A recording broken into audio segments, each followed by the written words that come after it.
Bom dia para você. Café com palavra mais uma manhã. Que bom que você está aí. Que bom que mais um dia o Senhor nos permite. E hoje estamos aqui para fazer a vontade do Senhor, diante da sua palavra, ouvindo esse louvor, deixando o Espírito Santo fluir, o Espírito Santo mover, o Espírito Santo transformar as nossas vidas. Sem a presença do Senhor nós não podemos nada. Sem a presença do Senhor nós nada podemos.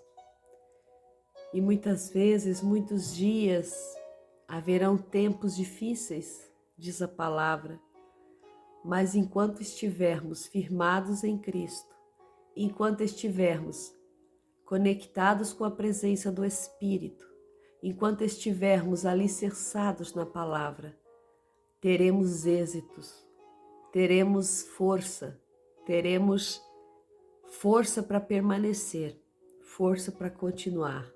E hoje é um dia a qual o Senhor diz, continua. Diante das adversidades, não desista, não pare, porque grandes são as coisas que o Senhor tem para mim e para você.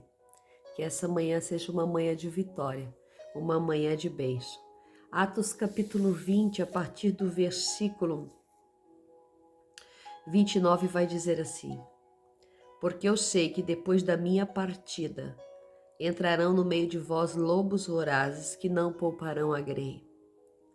E que dentre vós mesmos levantar-se-ão varões que falarão coisas perversas, atrairão os discípulos após si. Portanto, vigiai, lembrando-vos de que por 3 anos, de dia e de noite, eu não cessei de amoestar com lágrimas e cada um de vós. E agora, irmãos, encomendo-vos a Deus e à palavra da sua graça, aquele que é poderoso para vos edificar e dar herança entre todos os santificados. Nem prata, nem ouro, nem vestimenta, nada eu tenho cobiçado de vós.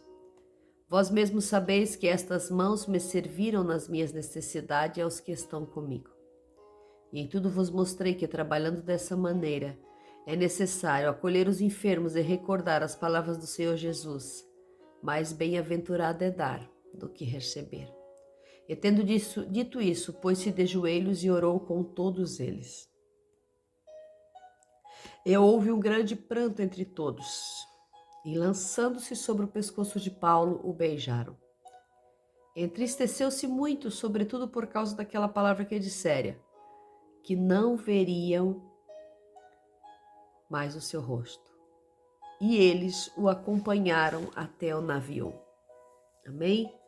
Então, Paulo aqui finalizando este capítulo 20, ele vai trazendo tudo ali para os Éfesos, todas as palavras, todas as admoestações, todas as recomendações. E no versículo 29 ele diz que ele sabe que entrarão no meio de vós lobos ferozes, lobos vorazes, lobos que estão disfarçados, mas entrarão no meio de vós para destruir a grei, para destruir a igreja, para destruir aquele lugar, para destruir aquelas pessoas que se reúnem. Mas também, dentro deles mesmos, dentro do próprio grupo, se levantariam varões, falando coisas perversas e muitos indo atrás deles. Ou seja, Paulo vem explicando para a igreja que haverá lobos que entrarão dentro do rebanho para destruir, mas haverá lobos que já estão dentro do rebanho que se levantarão também para destruir. Porque através de palavras perversas, através de engano, levarão a muitos, dividirão a igreja, farão rebeliões. Então há 2 tipos de lobos, aqueles que vêm de fora e aqueles que já estão dentro. E nós somos atacados todos os dias por lobos, aqueles que vêm de fora e aqueles que já estão dentro. Aqueles que já estão dentro de nós, que já nos consome, que se levanta cada vez de vez em quando, a cada semana, a cada mês, se levanta lobos dentro de nós. Levanta lobos vorazes, se levanta lobos vorazes dentro da nossa alma, do nosso espírito, do nosso ser, a nossa carne que quer falar, se levanta lobos vorazes quando nós queremos fazer as coisas da nossa maneira, quando nós não queremos aguardar o tempo de Deus, quando nós fazemos as coisas da nossa maneira. Então estão se levantando lobos vorazes dentro de nós. E estes lobos vão levando pessoas, vão levando a nossa intimidade, vão levando aquilo que nós cativamos por um tempo, aquilo que o Espírito vem mantendo seguro. Mas dentro de nós, se nós deixarmos os nossos bichos falarem mais altos, logo, logo nós estaremos na lona, logo, logo nós estaremos na queda. Então existem os lobos que vêm de fora, aqueles que te atacam com palavras, aqueles que te atacam com enganos, com porfias, com mentiras, aqueles que te atacam de tantas maneiras, mas os mais vorazes, os mais ferozes, os mais difíceis são os lobos que se levantam dentro de nós. O lobo do desânimo, o lobo da frieza espiritual, o lobo da incredulidade, o lobo da falta de fé, o lobo do sabe tudo. Há tantos lobos que se levantam dentro de nós. Então, nessa manhã, nós queremos matar esses lobos todos que estão querendo se levantar dentro do nosso ser. Então, aqui Paulo nos ensina que há lobos que vão vir, né? Ele está ensinando para a igreja que há lobos que vão vir de fora, mas há lobos que vão se levantar dentro de você, dentro da igreja, ali onde já está a reunião. Há lobos que no meio dos irmãos se levantarão. Há lobos que no meio do irmão se levantará. E como se levanta no meio dos irmãos, se levanta dentro de nós para nos destruir, para destruir a nossa fé, para destruir a nossa força, para destruir o nosso ânimo, para destruir o nosso regozijo, a nossa alegria, a nossa esperança. Há lobos que se levantam dentro de nós, vorazes, para nos matar, para acabar conosco, para nos dilacerar, para nos estraçalhar.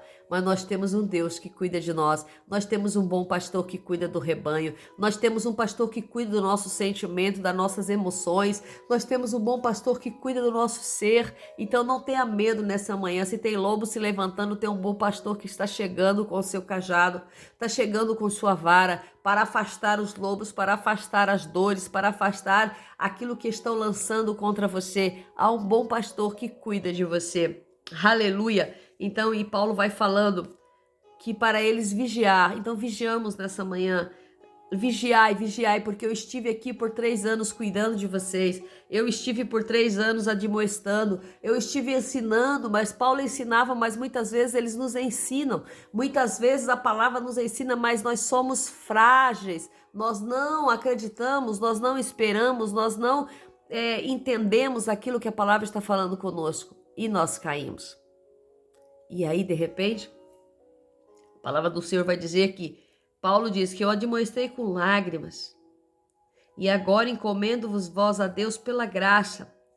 E Paulo está com o coração partido. Paulo está falando para eles, vocês sabem que nem prata, nem ouro, nem vestimenta, jamais pedi nada para vocês, mas sim trabalhei com as minhas mãos. Trabalhei com as minhas mãos e mesmo do meu trabalho, das minhas mãos, eu mostrei que trabalhando dessa maneira, mais bem-aventurado é dar do que receber. Eu pude ajudar também através do meu trabalho. Eu pude ajudar também através das minhas mãos. Eu não vim só aqui só para admoestar e gastar o que vocês têm. Eu trabalhei, eu continuei trabalhando e aqueles que estavam comigo também trabalhavam. Então nós não fomos pesados a ninguém. Nós nunca demos prejuízo a ninguém. Olha só, nós nunca demos prejuízo. Nós trabalhamos, nós fizemos o que era para ser feito. Então aqui nós entendemos que todo obreiro também deve trabalhar. Se ele tem um trabalho, se ele tem uma profissão, ele deve trabalhar à parte, porque Paulo trabalhou, veja. Vós mesmos sabeis que estas mãos me serviram nas minhas necessidades e aos que estão comigo. Então a necessidade de Paulo ele não pedia para ninguém. Como tem muita gente folgada, que diz que só precisa pregar a palavra e que não quer trabalhar e quer ser sustentado.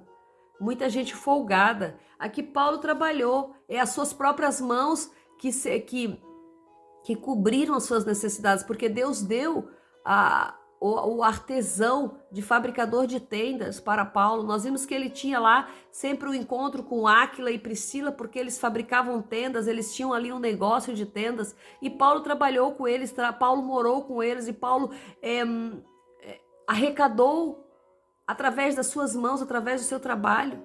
Então, vamos tirar esse conceito da nossa mente de quem é crente não precisa trabalhar, quem é pastor não precisa trabalhar, quem prega não precisa trabalhar. Veja que Paulo era um pastor, 3 anos cuidando dessa igreja de Éfeso.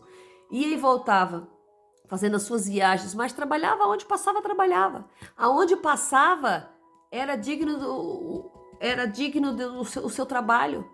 Aonde ele passava, ele trabalhava para fazer dinheiro, para não ser pesado aos irmãos que ali estavam, né? E muitas vezes as pessoas estão se tornando lobos entrando nas congregações, tomando todo o dinheiro, cobrando milhões para pregar, cobrando milhões para louvar. Então, onde é que está isso na palavra? Né? Aonde está isso na palavra? Não tem nada disso na palavra. Então a palavra nos ensina que nós devemos nos manter com a própria força das nossas mãos. Né? O Senhor nos dá inteligência, nos dá sabedoria, nos dá coordenação motora para trabalhar, nos dá graça. Só que o inimigo coloca preguiça e a carne também. Então aí queremos ser preguiçosos e dizer que só queremos viver da palavra. O Senhor não nos ensina isso. O Senhor nos ensina a trabalhar.